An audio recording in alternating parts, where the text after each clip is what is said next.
Hola amigas y amigos que están sintonizándonos en nuestras redes sociales, en nuestra página web en Contracorriente Honduras. Este día vamos a hablar un poco sobre esas iniciativas ciudadanas que se han volcado a la auditoría y a la veeduría de la administración de los recursos por la emergencia COVID-19 en Honduras. Pues ha sido muy interesante cómo la gente a través de sus redes sociales, entrando a las páginas de transparencia, han logrado documentar ciertas irregularidades que se han dado en apoyo con medios de comunicación y otras organizaciones de sociedad civil.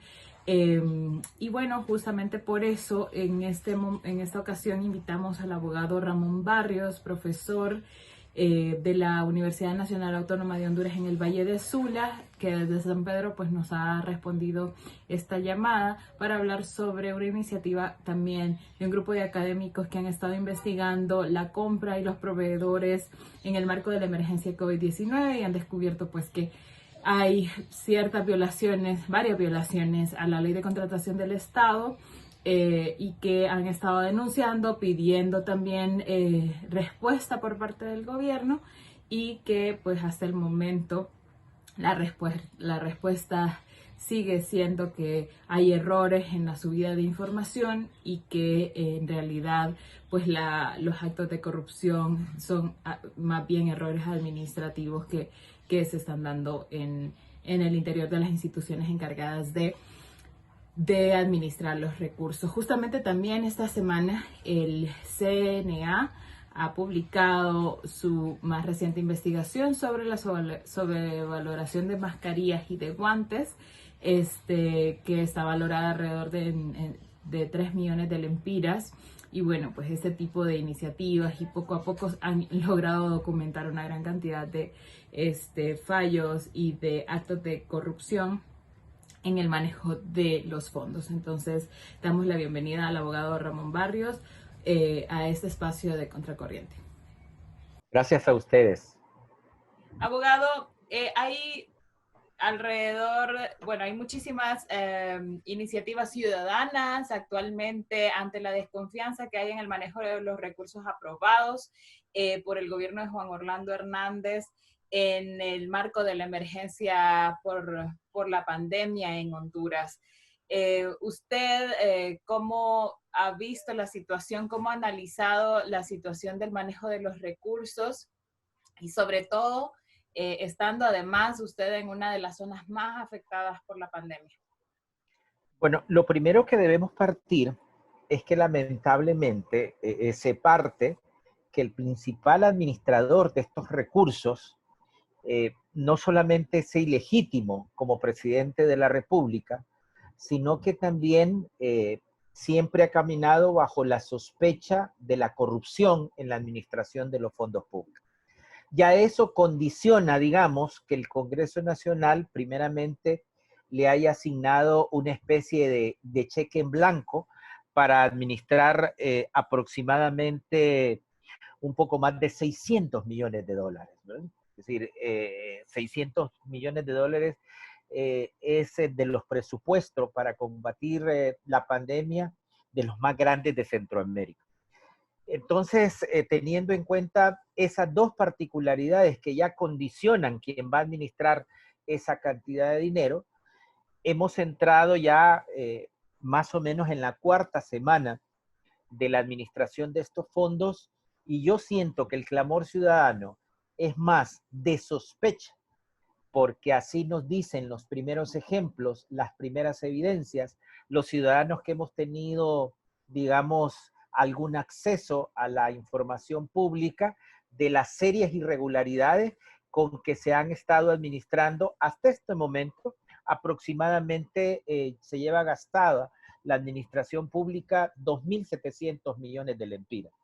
Y fundamentalmente son tres organizaciones que están ejecutando esta cantidad bastante grande de dinero.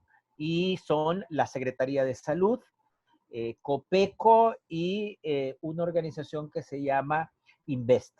Entonces, estas tres organizaciones están llevando casi el 90% de esta cantidad de lempiras. Abogado, usted mencionaba en otros programas que hay que también estar enfocados en los proveedores, ¿verdad? Obviamente por la emergencia se han aprobado medidas de compras directas, sin licitaciones, hay o sea, como la emergencia misma lo permite, hay mucha sospecha alrededor de los proveedores. ¿Y me puede usted contar qué es lo que se ha encontrado de irregularidades en ese sentido? Bueno, yo quisiera, le decía yo de las 3 instituciones que están administrando esta cantidad de dinero, pero ya en el interior de estas organizaciones, cuando uno hace veeduría, usted tiene que ir y buscar cómo están divididas las competencias. Y allí encontramos dentro de esas competencias, por ejemplo, los departamentos de finanzas, contabilidad y gasto. ¿Y qué es lo que tenemos que ver en esos elementos? Por ejemplo, ¿qué se compra? ¿A quién se compra? ¿Cómo se compra? ¿A qué plazo se compra? Porque con esas 4 preguntas, usted va a poder fiscalizar si la decisión administrativa tomada por esos entes fueron las más adecuadas y va a poder deducir responsabilidad. En una de esas preguntas, ¿a quién se compra? Lo que hemos, con la poca información que están en los portales de transparencia, nos hemos dado cuenta cuestiones interesantes como que los proveedores de estas 3 organizaciones que están administrando se concentra en un grupo, y yo los he llamado de nuevos proveedores, hijos de la clase política influyente de este país, hijos de ministros, hijos de empresarios influyentes de este país, es decir, que son ya proveedores de segunda generación y que han aprovechado las influencias políticas de sus padres como políticos y las influencias políticas, las influencias económicas de sus padres como, digamos, círculo del poder en Honduras. Y hemos visto que se han asignado compras, digamos, directamente a gente que según la ley de contratación del Estado tiene vínculos con ministros y no se pudieran dar. Luego, la otra cuestión que hemos observado es que los precios son totalmente inflados, ¿verdad? Totalmente desproporcionados. Entonces, digamos que estos serían los primeros elementos y cuando hemos preguntado, una cuestión que nos ha parecido interesante en las 3 organizaciones y cuando hemos preguntado en una investigación que estamos haciendo, la respuesta es que algunos nombres de proveedores, de estos jóvenes, nuevos jóvenes proveedores influyentes, se nos dice que están incluidos por error. Y esa misma justificación nos están dando las 3 organizaciones. Es decir, o tenemos los peores typeadores de la época, porque resulta que en las 3 organizaciones los nombres que nosotros estamos acusando, pues han sido incluidos por error. Y eso es lo que también públicamente se ha puesto como excusa por parte del gobierno con todo el escándalo que se armó con las percoladoras y los televisores y sobrevalorados, ¿no? El Sí. error. Abogado, ¿qué podría pasar, por ejemplo, a nosotros como periodistas? Utilizamos mucho la ley de acceso a la información pública, el Instituto de Acceso a la Información Pública, que está básicamente en este momento inhabilitado. ¿Qué puede pasar cuando la excusa es que es un error? Uno pensaría, bueno, esto es error del oficial de transparencia, ¿verdad? ¿Qué es lo que puede pasar como precedente o qué se puede poner como precedente en este momento cuando la excusa del gobierno justamente es esa al momento de que la ciudadanía le cuestiona la información que publica? Bueno, lo primero que hay que decir es que en un Estado de Derecho la información es poder. Pero además, la Sala Constitucional y la Comisión Interamericana de Derechos Humanos ha establecido que las leyes de transparencia, las leyes de información, de acceso a la información pública, es un derecho de los ciudadanos. Y vea usted cómo este derecho pudiese estar restringido, cómo el poder utiliza la restricción de garantías individuales y se restringió garantías inclusive como este del acceso a la información pública, pero era precisamente porque en esta labor de veeduría social que tienen los comunicadores, pero también nosotros los ciudadanos, pues sabían que iban a pasar esto. En realidad se está violando el primer elemento del Estado de Derecho, que es el imperio de la Constitución, y la Constitución ya establece que nosotros tenemos derecho a la información. Y por el otro lado, la pregunta específica suya es que estos errores son reiterativos. No solamente pasó con las percoladoras, es que también pasó con Invest al incluir a por lo menos 3 empresarios jóvenes diciendo que no eran los proveedores. Así que me parece que esto va a dar lugar tarde o temprano a responsabilidad civil, administrativa y penal de quienes cometieron estos errores. Y lo anuncio así, va a haber una responsabilidad civil, administrativa y penal de quienes cometieron estos errores. Abogado, y estos proveedores que ustedes han identificado, ¿qué tipo de insumos están ofreciendo al Estado? ¿Cuáles son las compras o qué tipo de compras ha estado haciendo el Estado a estos proveedores? Fundamentalmente, las categorías que abarcan el 95% de los 2.700 millones que se han gastado son, digamos, insumos sanitarios en primer término, que son las famosas mascarillas, los equipos biomédicos, toda esta cuestión que se utiliza por el personal sanitario. Segundo elemento son los medicamentos, que puede entrar en la categoría de medicamentos, las pruebas rápidas, digamos, algunos antivirales y retrovirales que se están adquiriendo en el marco de esta pandemia. El otro elemento en que se ha gastado es la infraestructura. Ejemplo, la adquisición de 2 o 3 hospitales inflables. Parece bastante peyorativo como lo digo, pero es así, que anda alrededor de 500 millones. Y el otro rubro puede ser la adquisición de alimentos, que es lo que se está proporcionando por parte del Estado selectivamente a parte de la población. Abogado, hay muchas dudas y yo creo que muy pocas personas entienden cómo funciona Invest, que esto yo creo que hasta ahora se conoce tan públicamente, pero bueno, Honduras ha venido en un proceso de privatización desde Coalianza y todas estas iniciativas y luego pues terminaron en Invest. Si me puede hacer un breve resumen o explicarle un poco a la ciudadanía cómo funciona Invest, porque bueno, en este momento está en sus manos mucha cantidad de dinero para algo tan delicado como es el manejo de la Bueno, emergencia. entre otras cosas, esta fue, digamos, una dependencia o un proyecto que comenzó el Banco Interamericano de Desarrollo en los años 2000. Eh, Luego, esa misma estructura quedó a partir del año 2010 aproximadamente, porque lo que promovía el organismo eran las buenas prácticas en la adquisición de insumos por parte de los estados. Digamos, teóricamente, esa era la intencionalidad. Esa misma estructura quedó por parte del gobierno de Pepe Lobo a partir del año 2010, pero digamos, la información y las auditorías que hemos hecho en los últimos años nos dicen que esa adquisición de buenas intenciones y de buenas prácticas, pues no se han realizado, ¿verdad?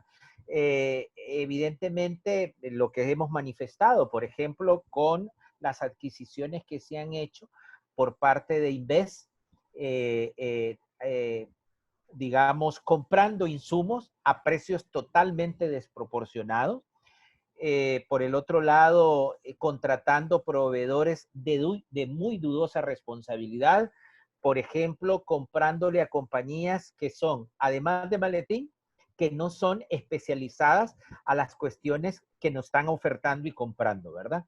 Entonces, eso más o menos podría decirle a la ciudadanía que es una dependencia del gobierno que se encarga de proporcionarles a los ejecutores del presupuesto, digamos, una gama de proveedores o un listado de proveedores posibles para que ahí se hagan las adquisiciones de compra.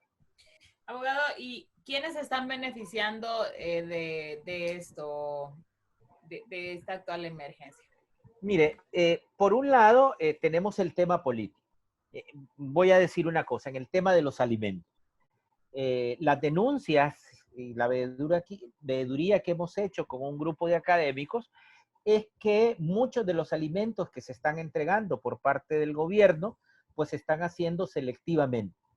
Si ya se supone que esta entrega de bonos y alimentos en los años anteriores ha sido una práctica por parte de los políticos con la gente más pobre de este país para capitalizar políticamente los votos en los años de las elecciones, pues en este momento ha sido más que evidente en muchos de los departamentos que se han podido supervisar que la entrega de la bolsa de alimentos ha sido condicionada bastante a la militancia en el partido de gobierno, es decir, el Partido Nacional y de los caudillos locales que se encargan de la entrega de estos alimentos en sus comunidades.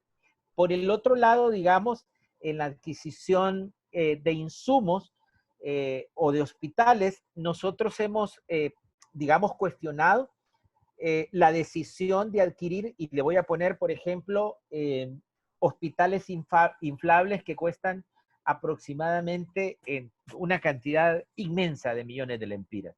Y en San Pedro Sula, y voy a poner el caso, fíjese que se adquirieron unos hospitales que van a ser y que van a venir más o menos aproximadamente entre julio y agosto. Equiparlos va a llevar más o menos un mes. Es decir, que esos hospitales inflables van a estar más o menos funcionando entre septiembre y octubre.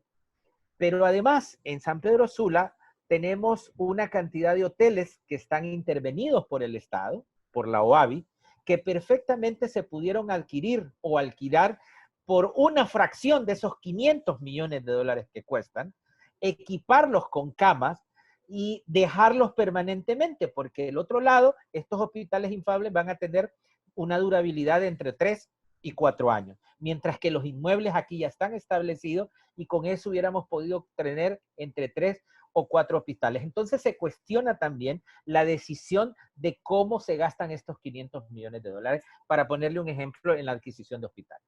Ujú.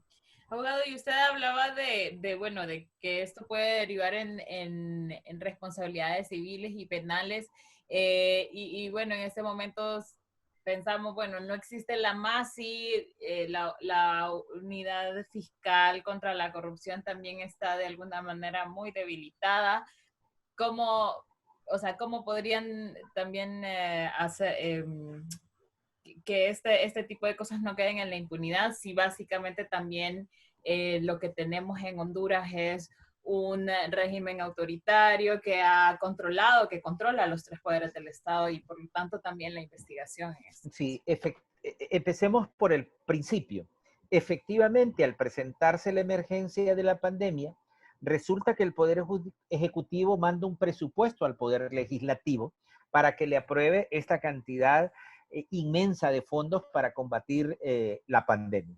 Y resulta que el Congreso Nacional, que debía hacer un control, digamos, para eso es el Poder Legislativo, un control, le otorga una especie de cheque en blanco al Poder Ejecutivo a discreción, porque ni siquiera detalle en qué se va a gastar. Es decir, el, el, el, el, el tercer elemento del papel de la ciudadanía, entendido que el Poder Legislativo somos los ciudadanos representados por los diputados y las diputadas en el Congreso Nacional, pues no se dio.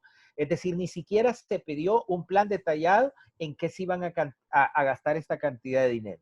Segundo punto, de la impunidad que comienza en el Congreso Nacional. Resulta que el mismo Congreso Nacional pone como supervisores, como auditores, y resucita una organización que ya estaba, digamos, en estado de coma, y es el FONAC. Y lo hace porque precisamente el control del FONAC es un control institucional por parte del partido de gobierno que tiene el control de los tres poderes del Estado, del Ejecutivo, del Legislativo y el Judicial. Y ponen al frente a una persona que, si bien venía de la sociedad civil, pero pertenecía a una organización que sus antecedentes, no lo digo yo, ¿verdad? Es de sobra conocida, eran decididamente identificados con las prácticas corruptas del gobierno, o por lo menos las avalaba, y si no las avalaba, hacía, en un caso de omisión, no decir nada al respecto.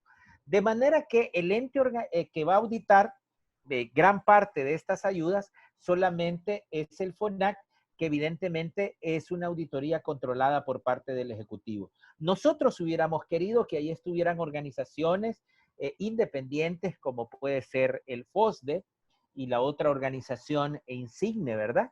Pero efectivamente no se llamaron por parte del Congreso ni del Poder Ejecutivo, habida cuenta que saben que son organizaciones independientes que les van a señalar, digamos, los errores que nosotros hemos señalado.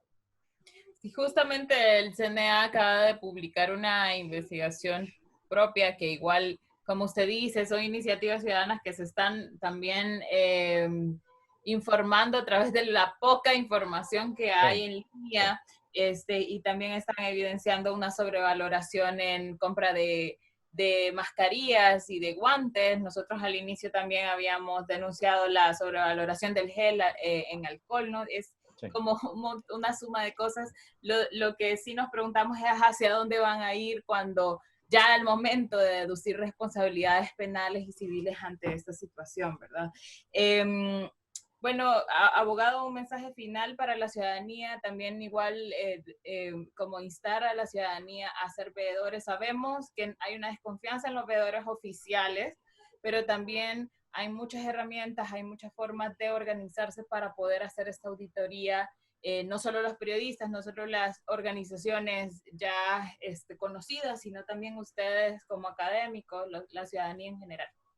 Mire, estos más de 600, 700 millones de dólares que el gobierno está invirtiendo, gastando, ejecutando en el combate a la pandemia, no son regalados. Son préstamos que ha adquirido el Estado de Honduras, que usted y yo vamos a tener que pagar en cualquier momento. Así que me parece que cuando esto es como una buena ama de casa, administra de la mejor forma en tiempos de crisis el poco dinero con que se dispone. Pues este dinero es el nuestro y nosotros tenemos que auditar cómo se van a gastar. Así que instar a cada uno de los ciudadanos que estemos pendientes, porque no es solo el hecho de que se inviertan, sino que además inviertan tomando las mejores decisiones y no entregando, porque si en este momento tendríamos que pasar una auditoría, nosotros tendríamos que decir que se están enriqueciendo una nueva generación de jóvenes, jóvenes empresarios que pertenecen y son hijos de la oligarquía de este país. Pero además, porque muchos de los insumos que están llegando a los hospitales están llegando por donaciones particulares y no precisamente por los insumos adquiridos por el Estado, porque las compras se han hecho demasiado tarde y los insumos van a llegar también demasiado tarde. Así que incitar a los ciudadanos, este es nuestro dinero y tenemos que supervisar, auditar cómo se gasta ese dinero. Bueno, abogado, y ya para terminar, usted está en una de las zonas más afectadas por la pandemia, que también le puede instar a las autoridades locales, como se mencionaba, los hospitales móviles van a llegar ya cuando la curva de contagios incluso vaya bajando, o sea que en los momentos más críticos todavía, ya está proyectado que vamos a estar desabastecidos. ¿Qué también le puede decir a las autoridades locales que juegan un papel sumamente importante en este momento para atender esta crisis que allá en el Valle de Sula pues está muy, muy fuerte? Mire, lamentablemente no, hay aquí una responsabilidad de omisión tanto de las autoridades locales como de las autoridades nacionales. En la primera fase de la pandemia, San Pedro Sula es un punto de entrada no solamente de muchas comunidades que se mueven alrededor de San Pedro Sula, como La Lima, El Progreso, Puerto Cortés, Villanueva, Pimienta y Potrerillos, Cofradía. Vea usted que San Pedro Sula es un punto de confluencia. Sino que al tener el aeropuerto muy cerca, la primera decisión que se debe haber tomado es tener un poco de control sobre los vuelos que venían procedentes de España y de Italia. Y me parece que fue una omisión irresponsable por parte de las autoridades internacionales, porque allí fue el primer foco de entrada a una zona que produce más o menos entre el 60 y el 70% del Producto Interno Bruto nacional de riqueza. Entonces, nosotros nos hemos sentido ofendidos como sanpedranos y como habitantes del Valle de Sula, que el ministro de Relaciones Exteriores en una cadena nacional, pues nos regañara públicamente a los habitantes del Valle de Sula. Y la responsabilidad de que la pandemia o que el virus se haya propagado en las proporciones que hoy tenemos, ya cuando estamos en la fase 3, es responsabilidad de las autoridades nacionales. Y por el otro lado, la responsabilidad de las autoridades locales debería ser coordinar esfuerzos, ya que no lo hizo la autoridad nacional, y poner al frente del combate a verdaderos expertos, que no sean ingenieros industriales, pedagogos y políticos quienes estén enfrentando la pandemia. El Valle de Sula y San Pedro Sula y la alcaldía deben poner a los que saben, a los expertos, a epidemiólogos, a infectólogos, a incentivistas, a, digamos, hacerle frente a una pandemia y a un foque de virus en San Pedro Sula que se nos salió del control. Evidentemente, lo peor está por venir para un departamento, para una zona que genera la mayor cantidad de riquezas. Y efectivamente, entonces, que sean un poco más responsables. San Pedro Sula, ser un cuadrante, es muy fácil, digamos, cercarlo. Y con respecto a la provisión de comida, pues hay que atender a los más vulnerables. Y los más vulnerables también están concentrados en San Pedro Sula, en los cordones que nosotros le llamamos bordos en San Pedro Sula. Así que me parece que si actúan inteligentemente, con honestidad, con transparencia, con responsabilidad, pero con profesionalismo, y que dirijan los que tienen que dirigir, vamos a salir adelante. Bueno, muchas gracias, abogado, por atendernos y bueno, esperamos que todo eso también nos ayude como ciudadanía a trabajar juntos en este momento de auditar y también el momento de exigir a las autoridades lo que se requiere. Muchas gracias, saludos. Gracias, abogado. Muchas gracias por sintonizarnos, por estar pendientes de nuestras redes sociales. Les invito a que se suscriban a nuestro boletín semanal para que puedan ver diferentes enfoques, diferentes escenas de lo que está ocurriendo en Honduras con respecto a la emergencia COVID-19. Seguimos informando y bueno, suscríbanse a nuestras redes sociales y vean toda nuestra información en www.contracorriente.red. Hasta la próxima.